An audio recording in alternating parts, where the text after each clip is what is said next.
Vous êtes mes premières invitées sur mon podcast Gamberge et aujourd'hui j'aimerais que vous me parliez de votre collectif mais aussi de vous en tant que DJ et tout ce que vous faites aussi. Du coup, moi c'est Cassandre, alias Cassou en DJ. La musique, j'ai commencé quand j'étais jeune, j'ai fait de la guitare. Ok. Et après, il y a la musique électronique qui arrivait dans ma vie, enfin le rap qui arrivait. Ensuite, la musique électronique qui arrivait beaucoup plus tard, je dirais pendant mes études. Voilà, beaucoup d'influences house. Enfin, un peu plein d'influences qui sont arrivées. Et la musique en tant que DJ, elle arrivait avec la création du collectif, du coup.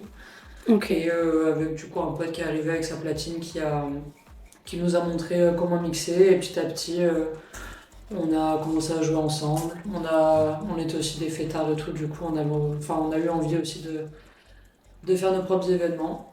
Et voilà, et après du coup je me suis retrouvée à devoir faire un set pour une teuf et c'est parti de là comme c'est ça. parti de là. Est-ce que tu t'attendais à la place que la musique a pris alors dans ta vie actuellement? C'était pas du tout prévu. De base, j'ai fait école d'architecture, du coup, c'était pas prévu. Et j'avoue qu'après l'école, je savais que j'avais pas envie de faire archi, mais je savais pas forcément que c'était la musique. Et je sais qu'actuellement, dans mon parcours et dans ce que j'ai envie, en fait, il y a vraiment tout qui va tourner autour de ça. Il y a le côté artiste en tant que musicienne, mais il y a aussi tout ce côté production d'événements qui est en train d'arriver. En nom d'artiste, Paul Badass. J'ai commencé la musique, en fait, on a une famille de musiciens quand même, mes sœurs faisaient du piano, moi j'ai fait du saxophone pendant très longtemps, je ne fais plus. Et après, bercé par le rap très longtemps, dancehall aussi c'est arrivé après, toute musique afro-caribéenne. Et après la musique électronique, très tardivement en fait, je me suis mis à la musique électronique quand on a commencé à créer le collectif parce que les autres jouaient de la musique électronique. Ok, de base toi c'était pas... Pas du tout. Ok. J'allais, si j'avais fait 2 fois le One Again au Vieux-Port dans les études, mais. T'as lancé Voilà. le One Again. Mais c'est tout quoi, genre j'avais jamais fait de cabaret, j'avais jamais fait de Doc des Suds, genre j'ai tout découvert très tardivement. Et après, non, DJ, ça m'était jamais passé par l'esprit. On a fait ça entre potes pour rigoler, on a créé ça au confinement. Je sais pas, d'un coup, on a monté quand même un vrai projet et ça s'est fait un peu naturellement. Et c'était envie de faire la fête dont on aurait aimé aller, donc créer la fête qu'on kiffe nous pour les autres quoi. Je sais que tu travailles, donc Ouais. tu fais pas ça, enfin tu n'es pas dans la musique à plein temps. Non. Mais est-ce que tu envisagerais, si ça marchait encore plus, de faire la musique à plein temps ou pas? Alors c'est vrai que là pour l'instant je suis encore à plein temps dans mon travail d'architecte et pour l'instant je m'y plais bien et c'est vrai que ça c'est rassurant, il y a une certaine stabilité et tout. Mais c'est vrai que vu la place que ça prend année après année et que ça prend dans la semaine, dans les week-ends et tout ça, la question elle m'est venue souvent, mais pour l'instant je me sens pas prêt je crois à tout lâcher pour ça. Mais peut-être que ça viendra. Donc je me laisse encore un peu de temps, je pense, dans l'archi. Et potentiellement, oui, après, moi, je pense que j'ai plus une vision d'organisation d'événements. Le côté artiste, je le kiffe, mais c'est peut-être pas celui-là que j'ai envie de développer le plus, en tout cas pour l'instant. Vous avez pas genre une impression d'overdose par moment parce que du coup ça revient dans plein de secteurs de votre vie. Ah si, de l'overdose. Mais c'est parce que on kiffe et du coup on en fait beaucoup. Et du coup il y a l'overdose. Ok. Tu vois, il y a un truc de... Je suis à fond dans le projet, je suis à fond dans ça, je suis à fond, je m'arrête jamais, parce que tu veux toujours faire mieux. Je pense que tu l'as vécu aussi toi, à travers tes projets à toi. Et du coup, t'en fais trop et t'es en mode, non, j'arrête. Et au bout d'une semaine, ça te manque et t'es en mode, en fait, j'ai envie de reprendre. Et moi, pour ma part, tu vois, c'est ça un peu. Moi, c'est Jules, alias Vanky, anciennement sergent de Qui a changé de nom. Exactement. Ouais, je suis rentré dans la musique tout seul parce que mes parents sont pas Je me suis fait tout seul Non, moi. mes parents ils écoutaient pas vraiment beaucoup de musique, j'ai Ok. pas trop de souvenirs autour de ça. Étant vraiment jeune, à part tout seul dans ma chambre à écouter en boucle un album de Sean Paul en 2005, tu vois. Après, étant de la campagne, vraiment la teuf, le dub, quoi. Ok. T'as commencé à quel âge, dès quel âge? 15 ans, un truc comme ça. Ok. Et vous? Ouais. J'ai commencé à partir des années d'études, genre donc 18 ans, 19 ans. Et toi? Ouais, pareil. Je dirais première année d'études. Ouais, ouais. Ouais, La ride, c'est hein, ça. Jules. Après, on a vite sombré, malheureusement. On a rattrapé le retard. Tu m'étonnes. Et t'as commencé en même temps que les autres. Enfin, vous avez tous en fait commencé à mixer en même temps, genre. Ouais. Ouais. Ok. En soi, c'est grâce au pote de Cassou, du coup, quand il C'est ça. expliqué. C'est lui qui avait les premières platines, et du coup, il les prêtait à Jules. Elles étaient chez moi, après Paul a acheté son contrôleur, après le confinement, avec Paul, on s'est confinés, on s'est entraînés. Vous étiez tous potes en Ouais. école d'archi déjà avant de mixer ou c'est quand vous avez commencé à mixer que vous êtes rapprochés? Bah, en fait, on était potes avec Paul et avec Cassandre, on s'est rencontrés donc toujours dans le cadre de l'archi, mais un Erasmus au Chili. Ok, Voilà. Et quand on est rentré Ok, du je Chili, savais il y pas a eu du le tout. confinement, ouais. C'est ok. ça. Il y a eu le confinement et c'est là où il y a eu le début de la musique. On Ouais, a je fait savais nos pas 2 du tout. dernières années de master tous ensemble, et c'est vrai que la musique d'un coup ça rassemble de ouf. Ok. Toi, je sais que tu bosses aussi à côté. Tu Ouais. bosses dans quoi? Genre à mi-temps, à plein temps? Alors moi, je fais partie de ceux qui ont réussi à trouver le lien entre la musique et mon travail à plein temps. Ok. J'aime beaucoup la logistique, je suis ébéniste en plus d'être architecte. Et maintenant, je fabrique des sound systems chez Picip, Ok, Solar ouais. Speakers, qui est une boîte marseillaise qui fabrique des enceintes. Et donc, moi, vraiment, ma vie tourne autour de Ouais, t'as réussi à trouver le parcours, en l'événementiel, fait. de la musique, ouais, c'est ça. Ok, ça c'est De bien. différentes manières à chaque fois, mais j'arrive à allier un peu tout, quoi. En fait, est-ce que genre, vous arrivez des fois à vous dire, ce week-end, allez, c'est repos pour tout le monde, on va à l'event d'un autre collectif, ou enfin, vous faites des trucs comme ça, ou pas du tout? On essaie de se voir en dehors de ça aussi, de toute cette sphère de soirée, d'opulence, d'un peu tout, quoi. Donc c'est important de garder un peu d'autres liens autour de ça, mais on continue de faire la fête en ayant évidemment plein de copains qui ont d'autres collectifs, d'autres DJ et tout ça. Ben, on va faire la fête avec eux. Ouais, la fête pour Ça faire la va. fête. Et entre nous aussi. Donc, On parlait un peu plus globalement du collectif.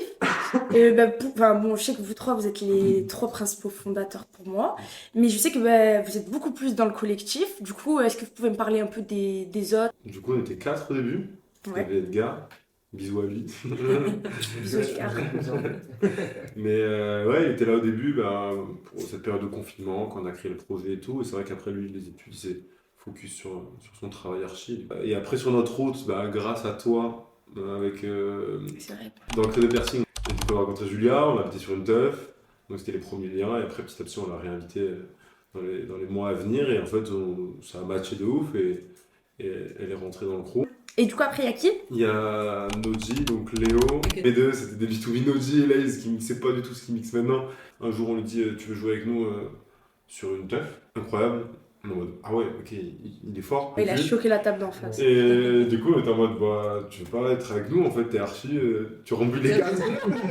Et après, depuis le début, il y a Maël évidemment qui fait notre DA graphique aussi. Et après, du coup, il y a Juliette qui est arrivée l'été dernier pour nous aider tout ce qui est sur communication, parce qu'en fait, ça prend Bisous, du temps. Juju aussi. Ça prend du temps en fait de fou de faire la communication d'un collectif. Vous êtes grave dans la pluralité. Genre, pour moi, c'est ce qui me marque le plus, genre, votre collectif, genre, sur tous les collectifs de Marseille. Genre, pour moi, vous êtes le plus, genre, touche à tout. Et par rapport à ça, comment vous gérez ça, en fait? C'est un peu le grand questionnement justement. Il y avait par exemple côté Paul ou même Jules des fois où c'est beaucoup plus afro, dancehall, il est maintenant. Et le côté plus du coup Julia, moi aussi maintenant, et Léo où il y a beaucoup plus techno, bass. Et en fait du coup il y avait déjà un peu ces deux influences qu'on pouvait un peu séparer on va dire, même si elles se rejoignent comme un peu de nos événements.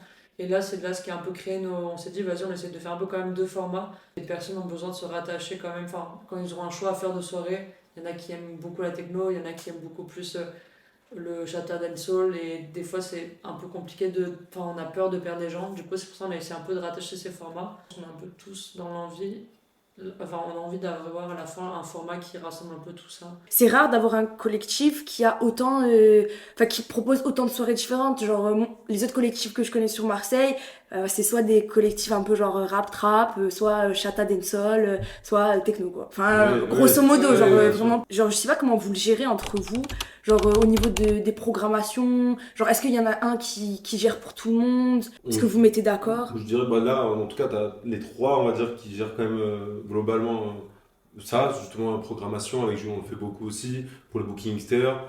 Mais on va dire que c'est un peu fait de manière globale et on essaie de le faire de manière équilibrée pour que chacun puisse jouer un peu tout le temps, que ça soit cohérent avec les styles, parce que tu peux pas mettre de la techno à 18h et inversement, dancehall à 5h en teuf, c'est pas le plus cohérent en tout cas. On essaie de faire des trucs cohérents, on pourrait. Ça Hein. pourrait Non, tester, mais j'ai envie de les tester un jour, mais un 5 heures chata dancehall. ça marcherait Ouais, ce serait trop au bien. petit matin. Ce serait trop cool. Et je sais qu'on m'a déjà dit, ouais, je suis allée à leur soirée, bah en fait, j'aime bien un peu le délire techno, tu vois. Ouais. Et j'étais là en mode, ah, ça c'est l'effet Fata Negra, t'as capté, C'est genre. un peu l'objectif aussi, tu Ouais, vois, c'est c'est de proposer des line-up qui sont sur une thématique, forcément, mais avec des sets et des artistes invités qui, justement, vont faire découvrir des choses, en fait, que les gens, ils s'attendent pas à se dire, bah, je vais aller écouter que du chata à cette Ouais. soirée-là ou quoi. Il y aura toujours des moments un peu hybrides. Parce que on se range automatiquement dans une case. Genre, ah non, moi je suis pas trop soirée techno, non, non merci, soirée chata, non merci. Par contre, moi je vais en soirée house, pourquoi pas. Mais Aussi, je sais que bah, vous faites un peu de tout. Genre, il y a Pata Negra Kitchen, il y a Pata Negra Podcast, Copain comme cochon. Il y a Pata Negra, Pata Negra. Vous faites aussi vos events. Vous faites DJ sur des events, tout ça et tout. C'est quoi qui vous fait le plus kiffer? En vrai, j'aime beaucoup mixer, mais je sais que là, j'aime trop. Tu vois, par exemple, là, on a un événement bientôt où on fait vraiment la prod. Et moi, je sais que par exemple, je fais plus la gestion bénévole. Enfin, en fait, je sais que justement, il y a eu un moment, là, c'est un moment où on est souvent booké dans des lieux où du coup, on va souvent juste mixer, ce qui est très cool.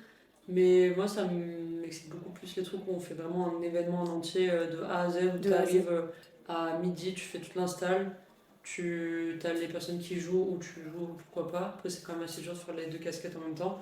Et enfin, je sais pas, même c'est beaucoup plus satisfaisant. Tu retrouves un peu, j'ai l'impression de retrouver l'excitation des premières teufs où pareil, tu mettais ton système son, tu faisais tout de A à Z et tu jouais. Et après, t'étais Genre le côté épuisé, mais t'avais tout plus fait. en fait, quand tu fais tout de A à Z. Ouais, genre. ou ouais, c'est hyper kiffant. D'arriver à un lieu, tu fais tout et Ok. tu fais du coup, tu même ton côté un peu, si tu peux mettre ta scéno. Enfin, c'est vraiment.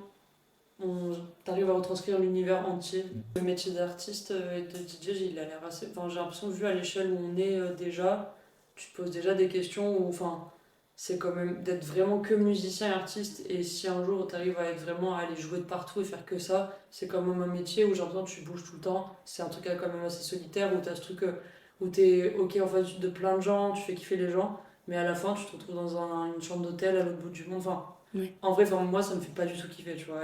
Oui, moi j'aime bien aussi l'orga. Je pense que c'est là où. En fait, c'est. On soit tout dit, hein, il y a ce côté stimulant de tout faire. Moi j'aime beaucoup tout ce qui est la gestion de booking, aller chercher des artistes, trouver l'artiste, le nouvel artiste un peu cool, Ok. à faire venir sur Marseille, des choses encore plus hybrides qu'on a peut-être pas, parce que bah, c'est pas trop développé au final la scène marseillaise, en tout cas dans, on va dire le global base, tout ce qu'on disait tout à l'heure, bah, il n'y a pas encore énormément d'artistes, hein, de plus en plus, mais aller chercher un peu d'artistes à droite à gauche, les faire venir sur Marseille. En vrai, je trouve que vous avez fait partie grave de l'essor de enfin, encore plus que ça, en fait, de l'éducation des gens à la scène musicale à Marseille. Ça, c'est beau. C'est beau. Non, mais c'est vrai, je vous jure que peut-être que vous en rendez pas compte, mais d'un œil extérieur, genre, je vous le dis vraiment, genre, vous avez éduqué un public, je trouve. Et du coup, toi, c'est quoi qui te fait le plus kiffer au niveau de tout ça? pareil, j'adore mixer. Après, on a tous un peu nos tâches qu'on s'est auto-attribuées dans le collectif. Et c'est là où on arrive à trouver un équilibre cool dans notre façon de travailler. Et moi, c'est plutôt de la logistique vraiment pure technique, quoi. Ouais. Du coup, je vais plutôt pris le lead sur ce format-là dans la production de nos événements. C'est-à-dire que voilà, il faut un sound system, il faut des platines, il faut des lumières, il faut Ouais, ouais, ouais. toute cette gestion plutôt physique. Bah, en vrai, pense c'est pas. cool que vous ayez réussi à diviser parce que bah, ça demande du monde d'organiser des enfin, Oui. c'est pas un truc que tu fais comme ça, quoi. Et en vrai, c'est pas tout le monde, je pense, qui arrive à trouver le bon équilibre, surtout que vous êtes des potes, quoi. Genre. Au niveau du fait que vous soyez potes, est-ce que ça a été compliqué de faire un truc sérieux, un truc carré? Parce qu'en vrai, vous faites un truc vraiment sérieux et carré, voilà, il y a une vraie position. Alors que vous étiez potes. En fait, on a toujours. C'est un peu venu comme ça, tu vois, le fait que ça soit super sérieux, qu'on fasse partie, entre guillemets, des collectifs influents de Marseille et tout, c'est venu un peu tout seul. On a juste eu l'envie de créer nos soirées pour nous, pour nos potes. Et d'un coup, on se retrouve au Doc des Sud, au Cabaret Aléatoire, Bah ouais, enfin, de des soirées fou. à Paris. Mais tu sais, tout ça, c'est vrai qu'on s'en rend pas forcément compte de ce que ça pourrait représenter. On l'a toujours fait de façon professionnelle, parce qu'on voulait faire les choses bien à chaque fois, Ok. surtout avec les gens avec qui on travaille. Oui. Et voilà, et créer surtout une espèce de soirée un peu safe où les gens voilà, ils peuvent se libérer à écouter ce qu'ils veulent, ou pas écouter. On aime bien rajouter souvent ou des artistes plasticiens qui viennent exposer à nos soirées, ou alors d'autres intervenants qui ont des stands et tout ça. T'as fait partie de cela et tout. Et l'archi, évidemment, nous a aidés parce que. Ouais, ce que j'allais nous- dire. Ouais, vas-y, si tu veux continuer sur ce point-là. Non, mais enfin, je pouvais. Non, j'allais dire aussi pareil, tu vois, l'archi, je pense qu'on a un peu cette base, même dans la méthodologie de travail et même dans les influences, tu vois, où Jules disait qu'on voulait rajouter, je sais pas, de la scénographie, des arts plastiques ou des personnes qui faisaient des performances. C'est un peu un truc qu'on a appris tout au long de nos études où je pense que c'est pour ça qu'il y a plein d'archis qui font pas archi, où en fait, en vrai, c'est bête, mais pendant 5 ans, d'accord, tu fais de l'architecture, tu fais du projet, mais tu fais de l'art, tu fais de la socio, tu rencontres plein de choses, et en fait, tu fais tellement de choses, t'as tellement de corps de métier et de choses qui se confondent que t'as juste envie de tout Ouais, voir et t'as de tout tout, tester, en fait, et je pense que c'est un peu ce qu'on a un peu dans nos événements, où justement, on a envie de pas se cantonner à la musique, mais avoir ce côté scéno, avoir ce côté aussi collaboration qu'on pouvait avoir aussi quand on faisait nos projets, en fait, où on faisait des groupes de projets, où on travaillait ensemble et on faisait un... Et je pense, ouais, en fait, c'est aussi Même ça la vous base de apporte, nos je trouve, archives.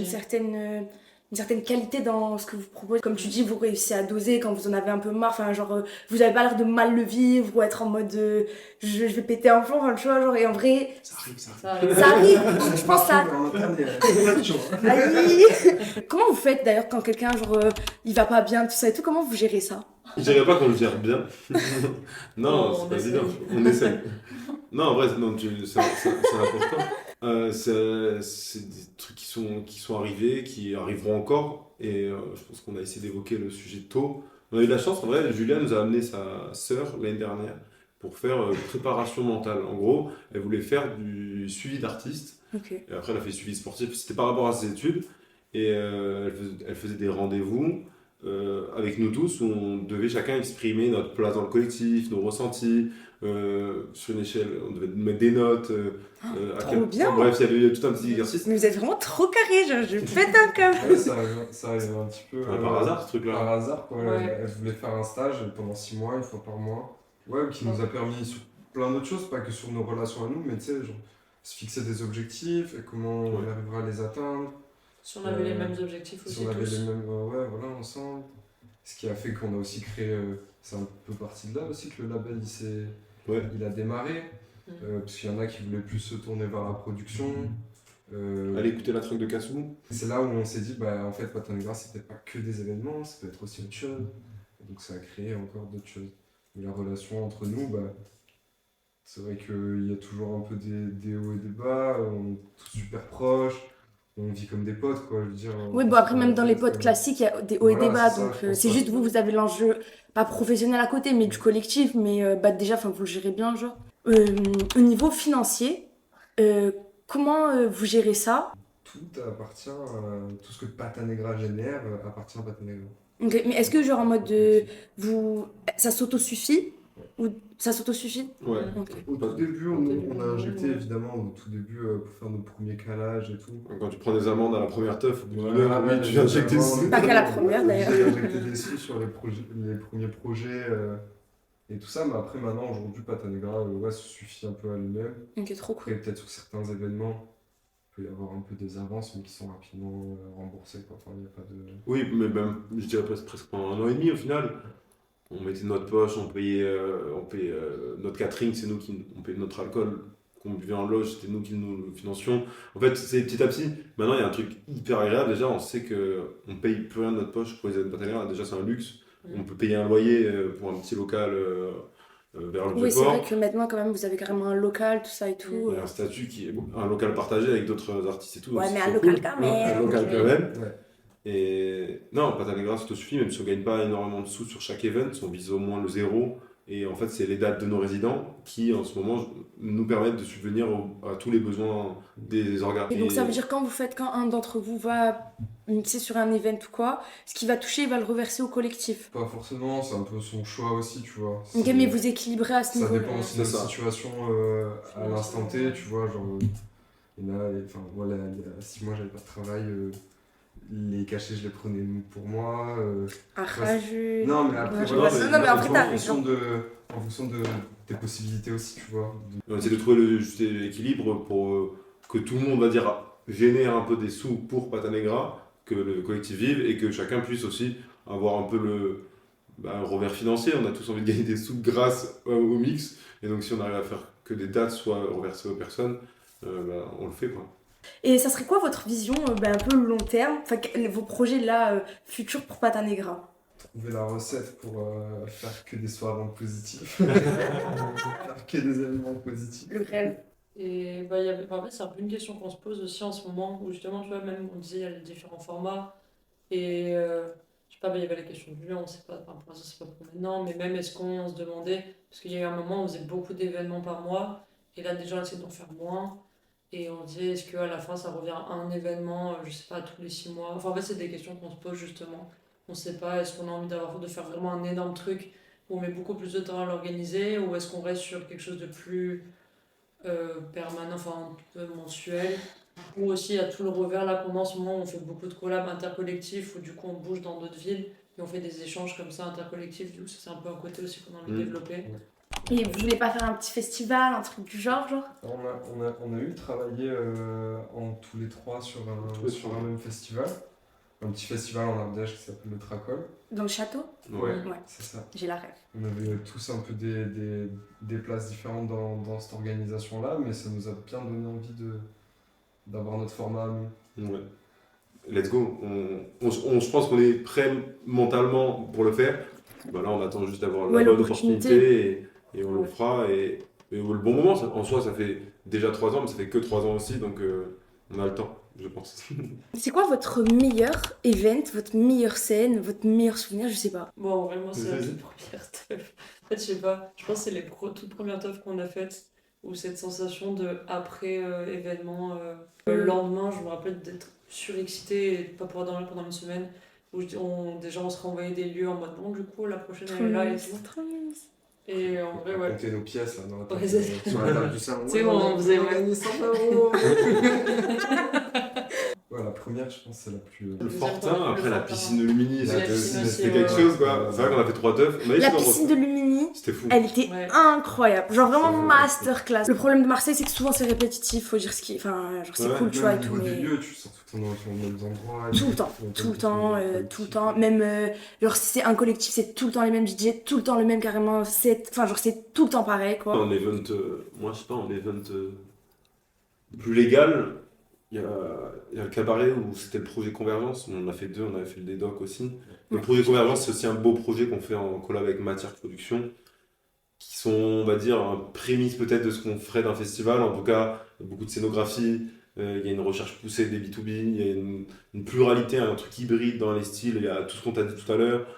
Et là, il y a pas longtemps, je sais que vous avez fait le Bonheur. Mais on m'a dit, ouais, moi j'étais pote, c'était un truc de fou, il y avait plein de scènes, c'était René, tout le monde était à Pata Negra, c'était le feu et tout. Vous l'avez vu comment, genre? Moi, c'était magnifique. Ah Et j'ai vu les c'est filles, voir, Elle en parlera mieux que moi de l'énergie qu'elle a vécue, mais moi, de l'extérieur, j'ai eu vraiment des frissons. J'étais en mode, waouh, il y a tout ça qui danse devant Julia et Cassou, et c'est en train de retourner la scène. C'est vrai qu'elles ont vraiment mis le feu. Genre, vous avez mis le feu. Toujours aller au bon air, du coup, c'est ça en fait, c'est un peu la concrétisation. On a toujours été festivalier à ce festival, ou même, enfin, moi j'ai vu des sets de ouf d'artistes, enfin, c'est là où j'ai rencontré, je pense que là aussi j'ai découvert des artistes que j'écoute beaucoup maintenant.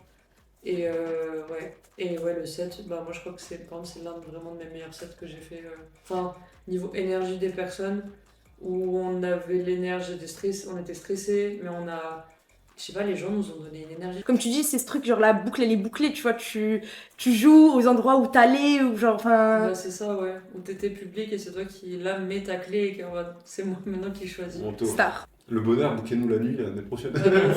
Qu'est-ce que vous aimeriez améliorer en général, enfin genre votre vision en tant qu'artiste et en même en tant que collectif, genre dans la scène de la musique? Tu vas repartir sur une heure de débat là. En vrai, Et de créer des soirées plus safe où on peut encore plus se libérer et encore plus être qui on a envie d'être, être soi-même et tout ça. Je pense qu'au niveau du public, je pense que c'est ça l'objectif. Écouter du bon son, mais pas en vous grillant les oreilles. Quoi. Ouais, c'est ça. C'est faisable. Et on essaie de le faire, on a toujours essayé d'apporter une qualité. En fait. qualité Ouais, de et son. puis il y a des soirées où on arrive, le son il fait vibrer, mais tu ressors pas avec des acouphènes, quoi. Parce que quand tu vas à une soirée, si t'as un pépin dans la soirée, tu retiens que ce que t'as pas aimé, en général. Tu ressors de la soirée en mode putain, j'ai mal aux oreilles, ah merde. Tu retiens un peu le côté négatif. Négatif. Ouais, ça, mais on est des enfants du Sud aussi, tu vois. On est comme ça aussi. donc, L'exigence. Enfin, il y a un truc où t'as énormément de collectifs, une énorme demande de faire des soirées, mais où du coup on tourne tous un peu en rond et comme dit, les lieux sont pas forcément bien réglés, mais aussi t'as des lieux où c'est pas forcément un lieu de base pour faire ça, du coup c'est tout un truc qui est assez compliqué où ça peut coûter beaucoup d'argent pour pouvoir régler tout ça. Mais c'est vrai que même en vrai en ville, genre y a quoi? Moi je connais les dogs, cabaret, tu vois, chapiteau, couvent, friche, enfin genre quand ils font le bonheur tout ça et tout. Bon il y a les trucs à la plage, des trucs comme ça et tout, mais en vrai y a pas. T'as fait le tour en fait. Ouais voilà, tu vois. Les salles de mariage après, tu vois. Genre. Ok. Bon bah merci déjà beaucoup. Est-ce que vous voulez faire une petite dédicace, faire un petit bisou à quelqu'un, je sais pas, transmettre un petit message, un truc comme ça, donner un conseil pour des gens qui veulent se lancer, je sais pas. Dédicace à nos compères qui n'étaient pas là ce soir. Bisous. Des bisous. Et à tous les collègues aussi, les copains qui sont avec nous, avec nous depuis le début, et même depuis pas longtemps, mais qui sont là. On a la chance d'avoir des très très très bien entourés. En vrai, des gens qui nous aident sur tous les events. Depuis le début, des gens qui aiment pas la techno, des gens qui aiment pas ce qu'on fait, des gens qui sont fous, qui sont là de minuit à 6h et qui nous aident parce que c'est les copains. Donc ouais, vraiment merci beaucoup à tous ces gens-là. Ben, on a les amis qu'on mérite, je pense, et voilà, faut être fiers de vous, en tout cas, vous avez d'être ça. Et merci de m'avoir accordé cette petite TV. Merci le star.